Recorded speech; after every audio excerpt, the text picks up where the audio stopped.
તો 4 ગુજરાતી ફિલ્મોના box office કલેક્શનની વાત કરવાની છે. ઉડન શૂ ફિલ્મનું 10મા દિવસનું અને 10 દિવસનું ટોટલ, ફક્ત પુરુષો માટેનું 24મા દિવસનું અને 24 દિવસનું ટોટલ, ફ્રેન્ડો અને ઇન્ટરવ્યૂ બંને ફિલ્મનું 3 દિવસનું અને 3 દિવસનું ટોટલ. આટલી આપણે વાત કરવાની છે. અત્યારે ટ્રેન્ડ રી રિલીઝનો હાલે છે. જે કલ્ટ ક્લાસિક ફિલ્મો છે ને એ બધી અત્યારે થિયેટરમાં રિલીઝ થઈ રહી છે. તો એના કારણે ક્યાંક ને ક્યાંક સારી ફિલ્મો જે નવી આવી રહી છે, ચાહે ગુજરાતી હોય કે સાઉથ હોય કે હિન્દી હોય, જો કોઈ પણ ભાષાની, અમુક એવી ફિલ્મો આવે છે જેનું પ્રમોશન ખૂબ ઓછું થયું હોય અથવા તો ન થયું હોય, પણ એનો કોન્ટેન્ટ ખૂબ સારો હોય. એટલે પેલી રી રિલીઝવાળી ફિલ્મો સ્ક્રીન લઈને બેઠી હોય, શો રોકીને બેઠી હોય, એમાં આ સારી ફિલ્મો, નવી રિલીઝ થયેલી ફિલ્મોને શો નથી મળતા. અત્યારે આ પ્રોબ્લેમ થોડો થયો છે. જો ફક્ત પુરુષો માટેથી શરૂ કરીએ આપણે.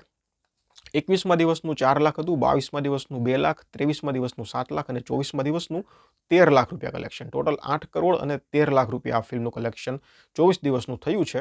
પણ અત્યારે હવે મને એવું લાગે છે કે 10 કરોડ સુધી ફિલ્મનું પહોંચવું એ લગભગ ખૂબ મુશ્કેલ છે.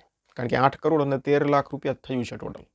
એટલે હવે 10 કરોડ સુધી જશે કે નહીં જાય એ સવાલ છે. અને આ સવાલનો જવાબ તમે મને કમેન્ટ સેક્શનમાં આપો કે શું લાગે છે તમને.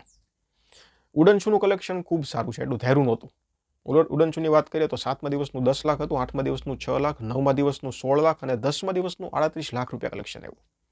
ટોટલ કલેક્શન 1 કરોડ અને 80 લાખ રૂપિયા થઈ ગયું. એટલે ફક્ત 10 દિવસની અંદર અરાઉન્ડ 2 કરોડનું કલેક્શન ખૂબ સારું કહેવાય.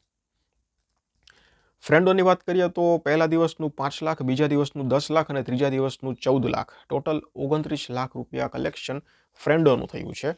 અને હવે હું તમને વાત કરું ઇન્ટરવ્યૂની. તો જે મેં તમને આગળ વાત કરી ને કે ભાઈ સારી ફિલ્મો છે આવીને જતી રહી છે અને ફિલ્મને શો નથી મળતા અને પબ્લિક સુધી કનેક્ટ નથી થતા, તો એ આ ઇન્ટરવ્યૂની વાત કરી હતી મેં. ઇન્ટરવ્યૂ ફિલ્મ છે એનો તમે રિવ્યૂ જોઈ લેજો, તમને ખબર પડી જશે ફિલ્મ કેવી છે. પહેલા દિવસનું 1 લાખ, બીજા દિવસનું 4 લાખ અને ત્રીજા દિવસનું 3 લાખ. ટોટલ 8 લાખ રૂપિયા કલેક્શન ઇન્ટરવ્યૂનું થયું છે.